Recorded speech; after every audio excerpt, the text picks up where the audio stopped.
Comment le moine se débarrassa de ses gardes et comment la patrouille de Picrocole fut défaite. Chapitre 44.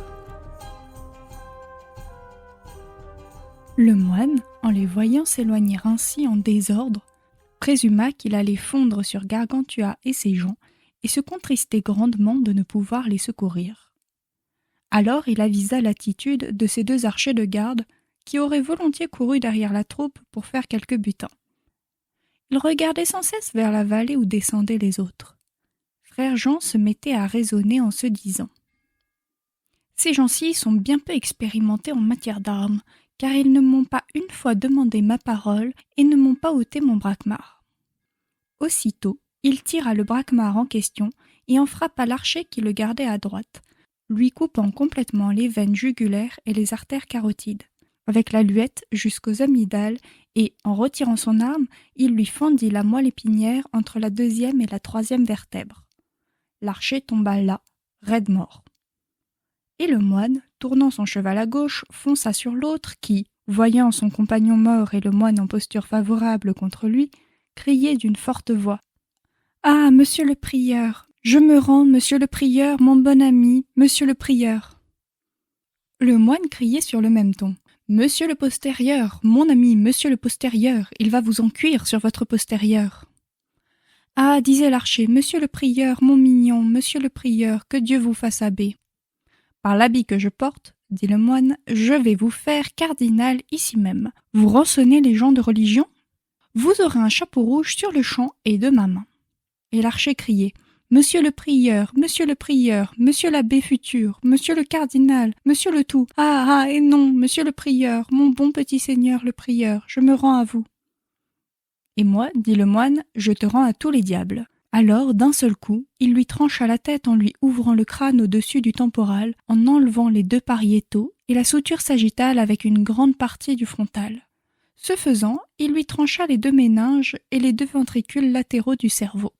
L'autre resta le crâne pendant sur les épaules, retenu par derrière par la peau du péricrâne, à la façon d'un bonnet de docteur, noir au dehors, rouge au dedans. Ainsi il tomba à terre, raide mort.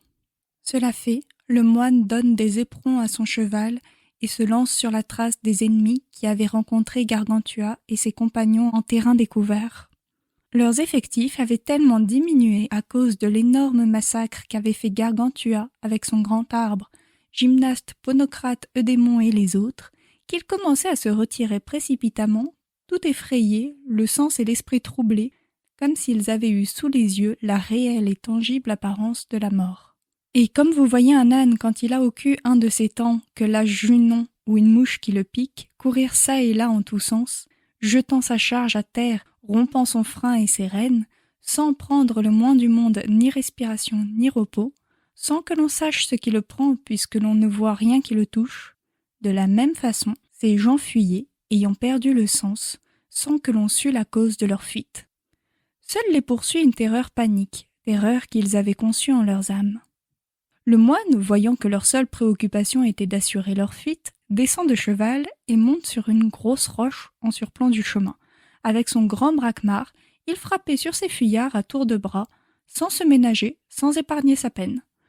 Il en tua tant, en jeta tant à terre qu'il brisa son braquemar en deux. Alors, il se dit en lui-même que c'était assez massacré et tué, que le reste devait en réchapper pour porter la nouvelle. En conséquence, il empoigna la hache de l'un de ceux qui gisaient là morts et retourna sur son rocher, prenant du bon temps à voir les ennemis culbutés dans leur fuite parmi les cadavres. Cependant, à tous, il faisait déposer piques, épées, lances et arquebuses. Quant à ceux qui portaient les pèlerins ligotés, il leur faisait mettre pied à terre et donner leurs chevaux aux pèlerins en question, qu'il gardait près de lui, le long de la haie, avec Tourquedillon qu'il retint prisonnier.